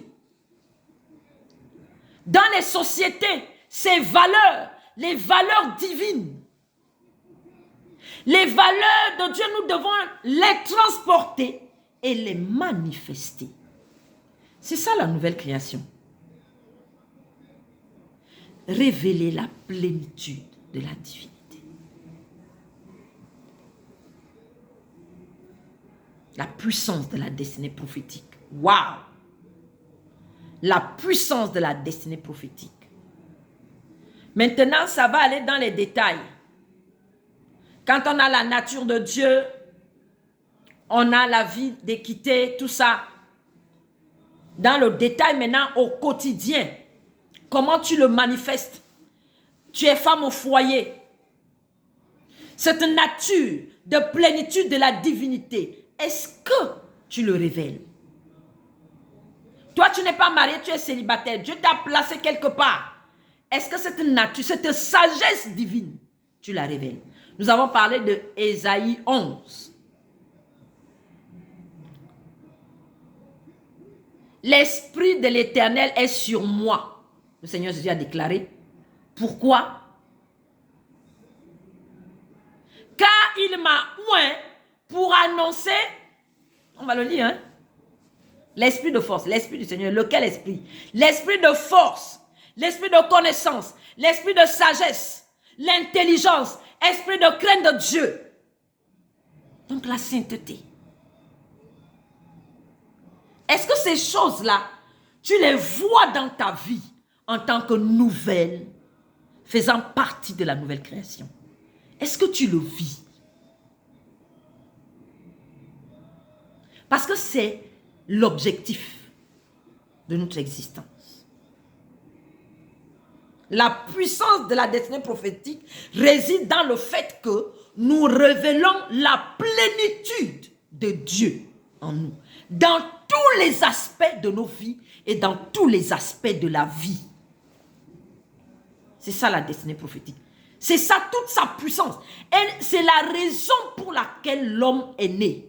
Dieu a créé l'homme à cet effet. Jésus-Christ est venu sur la terre à cet effet. Nous sommes nés de nouveau en Jésus-Christ à cet effet. Pour révéler la plénitude de Dieu. Tu vis pour ça. Alors, qu'est-ce que Dieu t'a dit? Qu'est-ce que tu dois accomplir pour Dieu? Dieu a dit à Jérémie, avant que tu ne sois une masse informe dans le sein de ta mère, je t'avais déjà connu. Et je t'avais établi prophète des nations. Pourquoi? Afin que tu plantes, que tu arraches, que tu détruises et que tu établisses. Voilà ce que Dieu a dit au prophète Jérémie. Ce n'est pas la position ou le statut de prophète qui est sa destinée. Non, la destinée prophétique, c'est ce que Dieu a dit sur lui. C'est ça. C'est pour ça qu'il est né. La puissance de la destinée prophétique, je répète, réside dans le fait que nos vies sur la terre, c'est la raison de nos vies sur la terre. Écris-le. La puissance de la destinée prophétique réside dans le fait que c'est la raison de l'existence de tout individu. Pour ce qui concerne ceux qui sont appelés de Dieu, pour manifester la plénitude de la divinité, l'image et la ressemblance de Dieu dans tout ce que nous faisons. Et la nouvelle création, ou encore le chrétien, c'est de révéler la plénitude de la divinité dans tout ce que nous disons, dans tout ce que nous faisons, dans tout ce que nous entreprenons. Révéler le régime royal, la royauté céleste. Tout ce que nous faisons empreint de fécondité, d'excellence, de distinction. C'est une erreur quand on va dans les grands hôtels, là, ceux qui détiennent les grands, je ne sais pas moi, on va là-bas et puis qu'on arrive, la façon dont ils entretiennent même, c'est-à-dire dans le savoir-faire. Ah! C'est que dans le savoir-faire, le savoir-faire,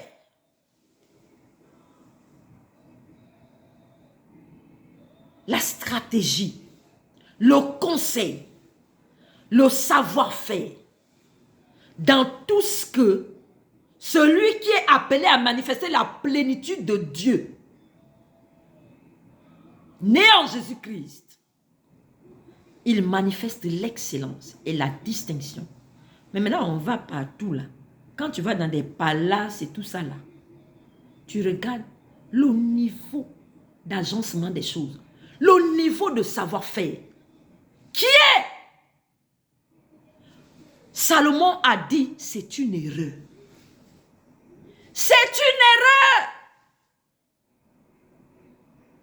que l'excellence et la distinction, on la retrouve sur les nations. Et la gloire est rendue de l'autre côté là. La gloire est donnée à l'autre côté là. La gloire. C'est inadmissible. Salomon dit c'est une erreur. Qu'on voit ce qui est empreint d'excellence, de distinction, de dignité, dans le savoir-faire, dans le système de pensée, dans le style vestimentaire, dans tous les domaines, on le retrouve de l'autre côté. Ça n'a pas de sens. Salomon dit c'est une erreur. C'est une erreur. Alors, c'est un message d'interpellation. Nous sommes dans un message d'interpellation. La puissance de la destinée prophétique. Et en particulier, la destinée prophétique de la nouvelle création. C'est de révéler ce que Dieu le Père est et manifester ce que Dieu le Père est. Si Dieu est puissant, l'appel de la nouvelle création, c'est de manifester sa puissance.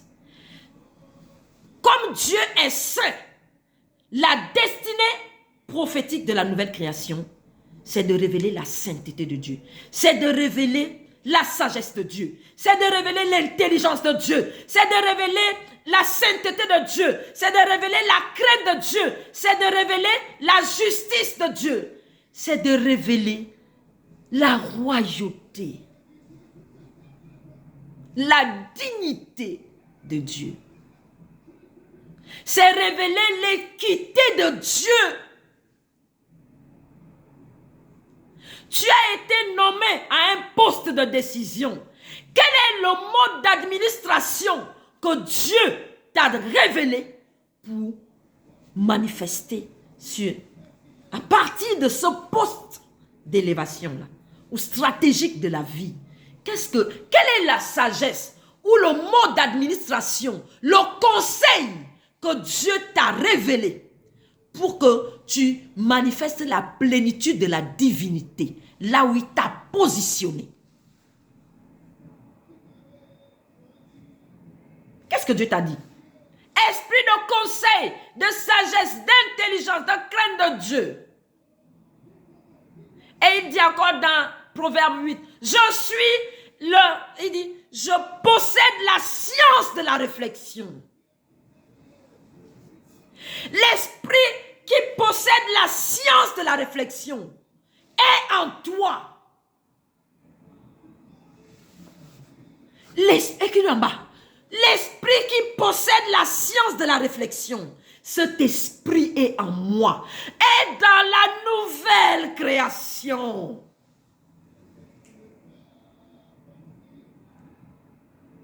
Waouh! L'esprit qui possède la science de la réflexion. Et cet esprit-là est dans la nouvelle création que je suis. Alors, d'où vient la pauvreté dans ta vie? Pauvreté, je parle du système de pensée. D'où vient la médiocrité? D'où vient la vie de péché? On vient de lire que celui qui est en Dieu, le péché ne demeure point en lui. D'où vient la vie d'impiété? Elle est où? D'où vient cette vie d'impiété que tu mènes là? D'où? Dieu ne connaît pas ça. Nouvelle création, la puissance de la destinée prophétique de la nouvelle création, révéler la plénitude de la divinité. Révéler et être ce que Dieu est, manifester ce que Dieu est.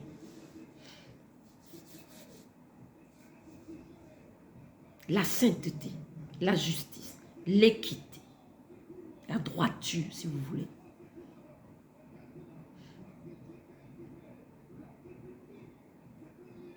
Et tout ce que nous venons de citer. Je crois que Dieu interpelle toi et moi. D'où vient l'improductivité qui t'habite? Étant donné que l'esprit qui possède la science de la réflexion, d'où vient la stagnation qui t'habite? D'où vient l'impiété qui t'habite, l'iniquité qui t'habite? Si tu fais partie de la nouvelle création, la race Christ, sa destinée, c'est être ce que Dieu est, manifester, révéler ce que Dieu est. Dieu est saint. Pourquoi tu vis l'impiété? Dieu est puissant. D'où vient ton improductivité là? Dieu est fort. Pourquoi tu es sans cesse dans la faiblesse? L'esprit qui possède la science de la réflexion est en toi. Pourquoi tu es médiocre dans les affaires? Dans l'administration des affaires, d'où vient la médiocrité? Dans l'activité, aussi petite qu'elle soit, d'où vient la médiocrité, la pauvreté dans le savoir-faire? D'où vient la pauvreté dans le savoir-faire au milieu de la nouvelle création? Dans la nouvelle création, je le redis, dans la nouvelle création, la race Christ, les hommes dans lesquels habite corporellement la plénitude de la divinité. D'où vient l'impiété? D'où vient la médiocrité? D'où vient la pauvreté? Je parle du système de pensée. D'où vient la sorcellerie?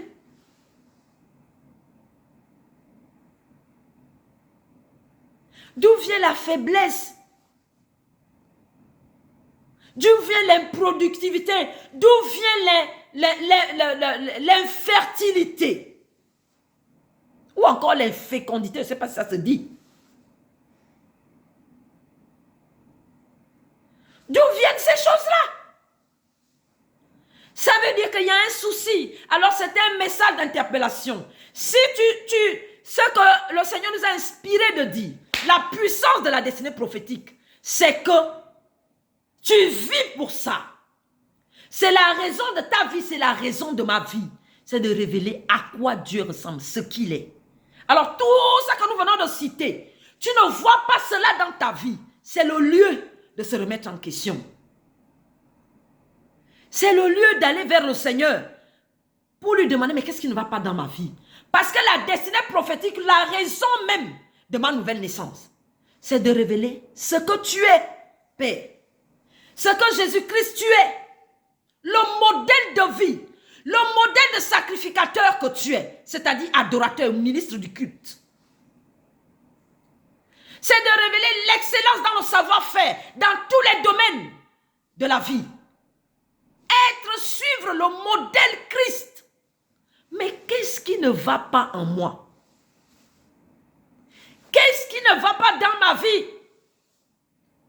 Parce que ma destinée prophétique, c'est de révéler à quoi Christ ressemble, ce qu'il est, ce qu'il a, ce qu'il fait. Cette fécondité, bonjour Maman Berthe, cette fécondité, cette productivité, cette richesse dans le système de pensée, qu'est-ce qui ne va pas dans ma vie? Destinée prophétique, on reprend. C'est le projet que Dieu a écrit sur ta vie. Dans ce que Dieu t'appelle à faire, à réaliser, d'où vient la médiocrité que toi-même tu vis là? Les échecs répétés. Jusqu'à tu es découragé, tu es devenu rétrograde dans la foi. D'où viennent ces choses-là? La puissance de la destinée prophétique, la puissance de la destinée prophétique, c'est quoi? C'est que nous sommes nés pour accomplir cela. Nous sommes nés pour révéler quoi? La plénitude de la divinité, ce que Dieu est et ce que Dieu a. C'est la raison de notre existence. Alors ce matin, je vais m'arrêter ici concernant le thème la puissance de la destinée prophétique. Vous pouvez défiler, voir jusqu'à essayer de défiler au plus bas pour voir tout ce que nous avons dit sur la destinée prophétique. Nous avons déjà défini qu'est-ce que c'est et tout ça. Oui, bonjour mon grand frère Edmond Mesui. Shalom à toi. Donc c'est ça, essayer de défiler pour voir tout ce qu'on a dit parce que je termine le thème aujourd'hui.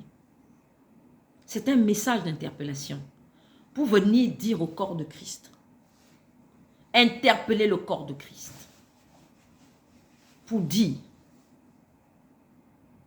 nous avons été appelés à révéler, à vivre la dignité de Dieu. Je reprends. L'homme a été créé et recréé en Jésus-Christ pour révéler, vivre la dignité de Dieu.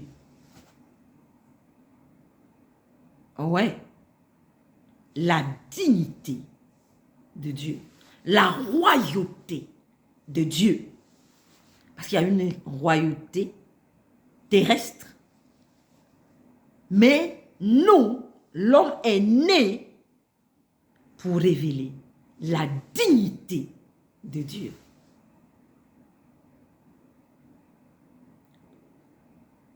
On est né en Christ encore pour révéler la dignité, la plénitude de la dignité de Dieu.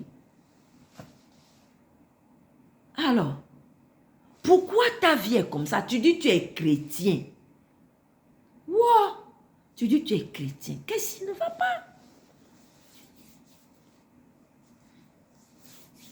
La puissance de la destinée prophétique. c'est que nous sommes nés pour le projet, les projets de Dieu. Tu vis, je vis, nous vivons pour réaliser la destinée prophétique. C'est la raison de notre existence. C'est ça la puissance de la destinée prophétique. Quand tu n'es pas dans ça, crois-moi, tu as raté quelque chose dans ta vie. Tu as raté le plus important de ta vie. Et je voudrais interpeller encore. Le plus important de la vie d'un homme ou d'une femme n'est pas d'avoir construit des maisons, d'avoir bâti des immeubles, d'avoir fait ceci ou conquis je ne sais trop quoi, d'avoir rempli des comptes bancaires. Non, le plus important de la vie d'un homme, ce n'est pas de posséder des voitures, des biens, des richesses matérielles. Non! C'est pas ce que Dieu appelle réussite. Ce que Dieu appelle réussite, qu'une personne a réussi dans sa vie. C'est pourquoi, comment Dieu le définit? Il dit, tu as réussi. Quand je te rappelle au ciel, il dit quoi? Tu as réussi ta vie. En faisant quoi? En réalisant la destinée prophétique pour laquelle tu es né. Je reprends. Interpellation vibrante à l'église. Que ce soit anglophone ou francophone, mais à l'église. La réussite selon la définition de Dieu.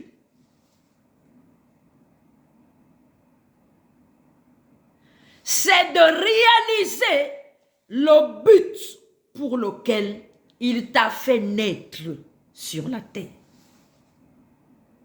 La raison de ton existence, le projet qu'il a écrit sur ta vie, c'est toute la puissance d'une destinée. C'est que c'est pour ça qu'on vit.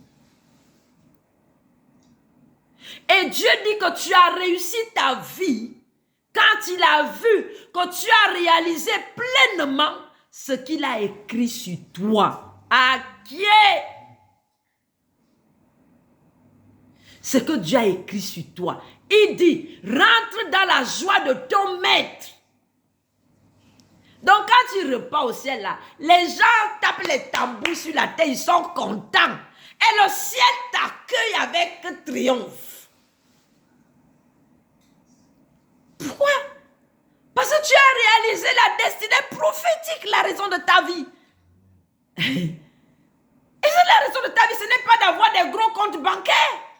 Ce n'est pas d'avoir la carte comme mon fils se moque de moi, là, Vincenzo, Betsalil. Il me dit que non, il y a une banque qu'on appelle BlackRock ou Black, je ne sais pas quoi, là. Tu dois avoir une carte. Oui, on appelle ça comment? Betsalil. Carte, écrit ça en bas. Carte là, il dit comme lui, il est déjà dans ces choses-là. Dieu te bénisse, fils de Dieu. Hein? Petit Betsalil. Tu es né pour manifester la dignité de Dieu. Yes. Et tu vas drainer des foules avec ton papa. Donc, il dit, tu as la carte, donc les choses de finance, là, il maîtrise ça. Donc, on appelle la carte là comment? Quand tu as BlackRock là, il y a une carte là. Voilà, on écrit ça en bas. J'ai oublié. Il me dit, tu sais maman, quand tu as la carte là, tu arrives dans un hôtel. Même si tu n'as pas d'argent forcément dans le compte, hein, mais le simple fait de présenter cette carte-là dans un palace, en même temps, tu vas voir tout le personnel se mettre. Voilà. Black quoi? La Black Card. La Black Card Centurion. Ok. American Express de la banque, ok. Non? Voilà. C'est ça. La Black Card Centurion. Voilà. Et voilà. American Express. Voilà. Il dit, quand tu as la carte là, même quand tu n'as rien dans le compte, hein, mais tu as juste présenté la carte là, et puis il dit, tout le personnel se met en même temps. Comme ils sont informés là, les personnels là, ils se mettent en même temps en mouvement à cause de la carte. Dès qu'ils ont vu la carte, regardez. Dieu dit, tu es un esclave. Dieu t'appelle esclave avec ta carte Black Koala. Dieu dit, tu es un esclave. Faut pas, enfant de Dieu, vous allez encore baisser les têtes là, devant les nations. Si tu as écouté les messages que Dieu nous a inspirés par la grâce, mais tu as baissé la tête devant un païen parce qu'il est venu te présenter Black Card là. Toi, tu es le plus malheureux en t'inclinant devant ces choses-là.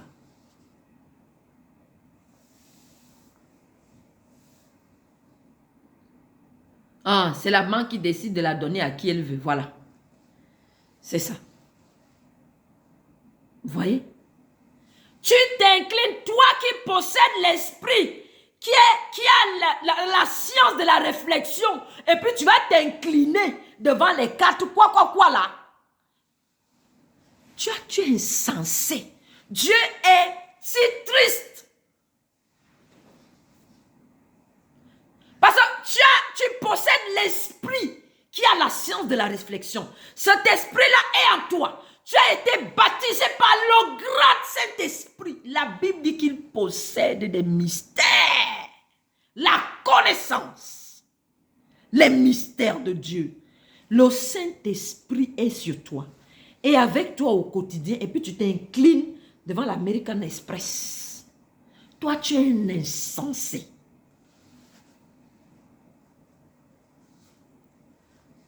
Parce que Dieu, lui, il appelle les gens là. Ils disent que ce sont des esclaves chevauchés par les démons. Toi, l'héritier du royaume, tu t'inclines devant ça. Salomon a dit, c'est un mal. Donc quand Dieu dit qu'une personne a réussi, c'est pas en possédant la carte ou quoi là. Daniel, il faut terminer. Donc, c'est pas ça la réussite. Dieu dit esclave. C'est pas ce que Dieu appelle la réussite. Interpellation à l'église. Parce que tu as construit les hôtels, on te porte attache case là. C'est pas ça que Dieu appelle la réussite. La réussite selon la définition de Dieu, c'est lorsque tu as accompli avec amour, passion, le projet pour lequel il t'a fait naître sur la terre. Quel est donc ce projet? Quelle est donc ta destinée individuelle? Qu'est-ce que Dieu t'a dit? Qu'est-ce qui te préoccupe? Qu'est-ce qui te préoccupe? Est-ce que c'est remplir les caisses? Tes comptes? C'est d'aller à Dubaï chaque année? D'être dans les séminaires à Dubaï? Est-ce que c'est ça? C'est ça ta réussite? Dieu te dit tu as 0 sur 20. Parce que moi, je t'ai fait naître sur la terre. Parce que j'ai un projet pour ta vie. Et c'est ça, le projet que j'ai écrit sur toi, qu'on appelle encore la destinée prophétique. Tu es venu sur la terre pour ce projet-là. Est-ce que tu l'as réalisé? Est-ce que c'est ça qui préoccupe ta vie? Est-ce que tu l'as accompli? Est-ce que tu vis pour ce projet? La puissance de la destinée prophétique réside dans le fait que c'est la raison de l'existence de tout individu sur la terre. Je reprends. La puissance de la destinée prophétique réside dans le fait que nous sommes nés sur la terre pour accomplir la destinée ou le projet de Dieu pour notre vie. C'est ça la puissance de la destinée. Tu Tu vis pour ça. Je vis pour ça. C'est la raison de l'existence de l'humanité. Écris-le. La puissance de la destinée prophétique réside dans le fait que c'est la raison de la manifestation de l'humanité.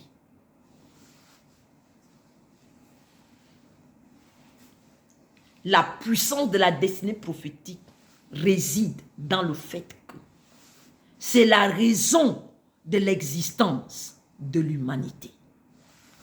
Le but de Dieu pour les hommes. Alors, est-ce que tu es sur ce chemin? Est-ce que tu es né de nouveau? Parce que ce sont ceux qui sont après le Christ. Ce sont ceux qui sont nés de nouveau, qui entrent dans la réalisation de la destinée prophétique. Amen. Ce matin, il y a une interpellation que je veux faire. Je ne sais pas qui écoutera le Saint-Esprit en s'arrêtant sur ce message-là. C'est que arrêtons-nous un moment. L'Église, de manière générale, et en particulier les leaders. Amen, je le reçois, Vicenzo. Et Saline. Je voudrais m'arrêter et arrêter un moment. Arrêtons-nous un moment pour réfléchir. Retourner vers le Seigneur pour lui demander ce qu'il veut que nous fassions. Là. Parce que mon frère, le prophète Émeric Sroka, j'espère que tout le monde, tous les leaders vont écouter ce jeune-là. C'est une interpellation.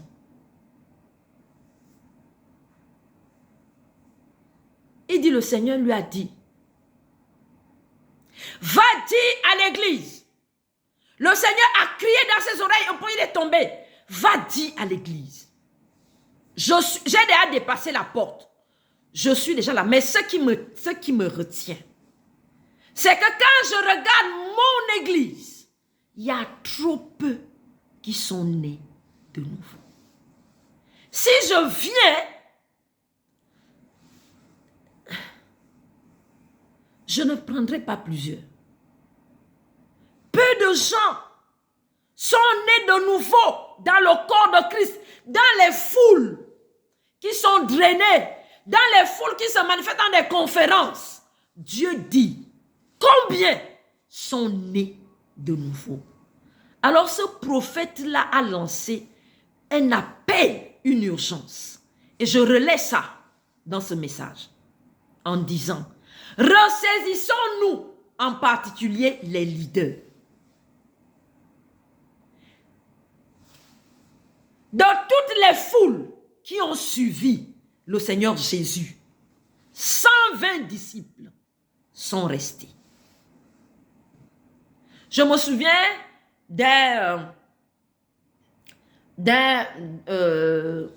une parabole où le Seigneur avait fait des miracles et puis on disait, on dénombrait 5000 personnes sans les hommes. C'est ce qui est dit là-bas, ou bien je crois, chérie. La multiplication des pains, on parle de 5000 personnes sans compter, les femmes plutôt, sans compter les femmes et les enfants. 5000 hommes.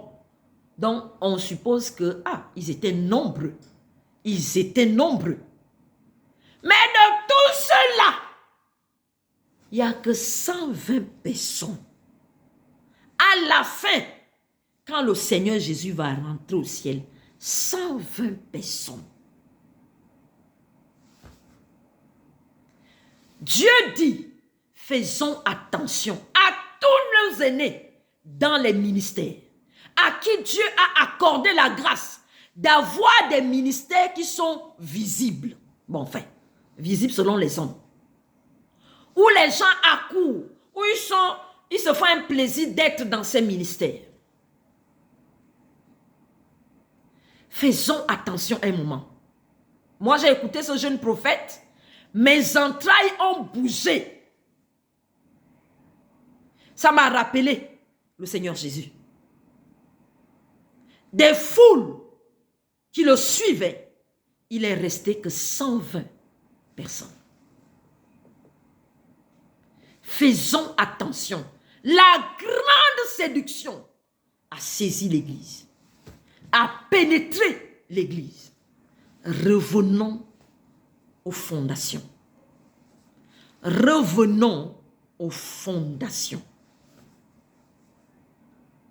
Combien de ces foules connaissent le Seigneur? Combien cherchent à connaître le cœur de Dieu? Combien recherchent les volontés du Père? Combien sont nés de nouveau? C'est bon de rassembler 500 000 personnes, 1 million de personnes. Je dis, c'est 120 personnes qui ont conquis le monde après le Seigneur Jésus là. 120. 120 personnes. Nous sommes combien dans les assemblées? Je parle de la France et de la francophonie. Toute la francophonie. Combien nous sommes dans les églises les dimanches? 120 personnes ont conquis le monde après le Seigneur Jésus là. Durant son temps, juste après son départ. 120. Ils se sont répandus sur la terre. Combien nous sommes aujourd'hui?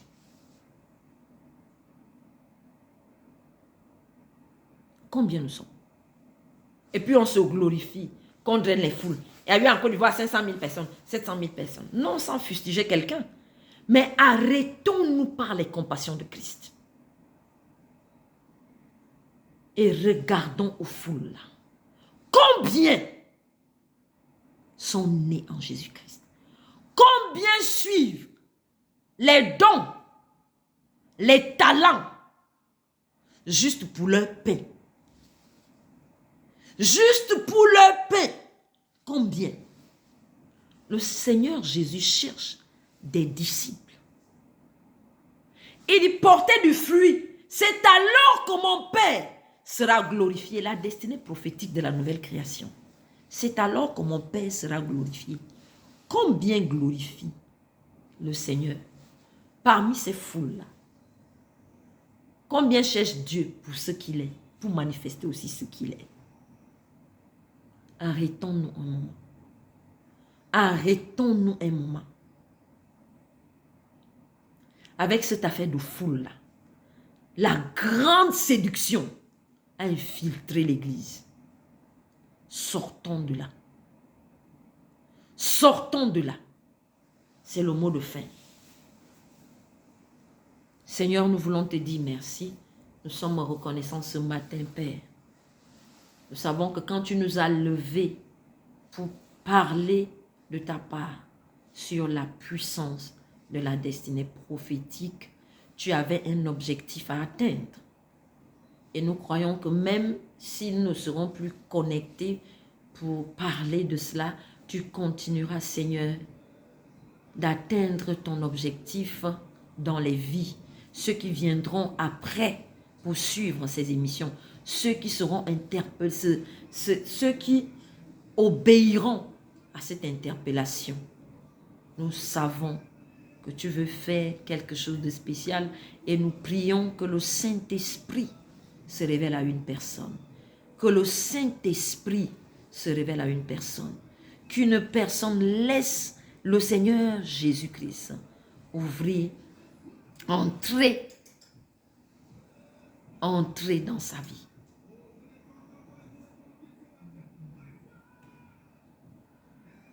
Merci Seigneur. C'est au nom de Jésus que nous avons prié et rendu grâce.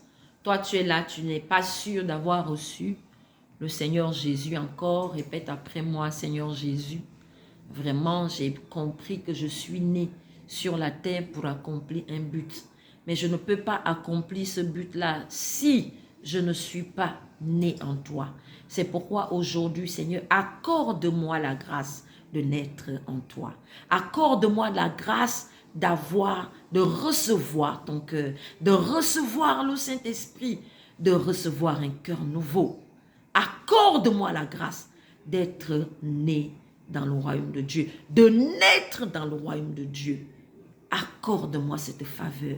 Merci Seigneur pour ton sang qui me purifie, ton sang qui me consacre, ton sang qui lave mes péchés, ton sang qui brise toute forme de malédiction, ton sang qui brise toute forme d'improductivité, ton sang qui brise tout héritage ancestral que j'aurais hérité de mes pères.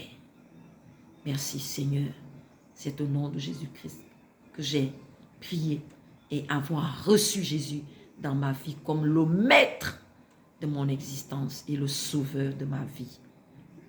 Amen, amen, amen. Soyez bénis, soyez bénis, soyez bénis. Voilà ceux qui ne comprennent pas la nouvelle naissance ou qui, nous avons un puissant message sur la nouvelle naissance. Waouh!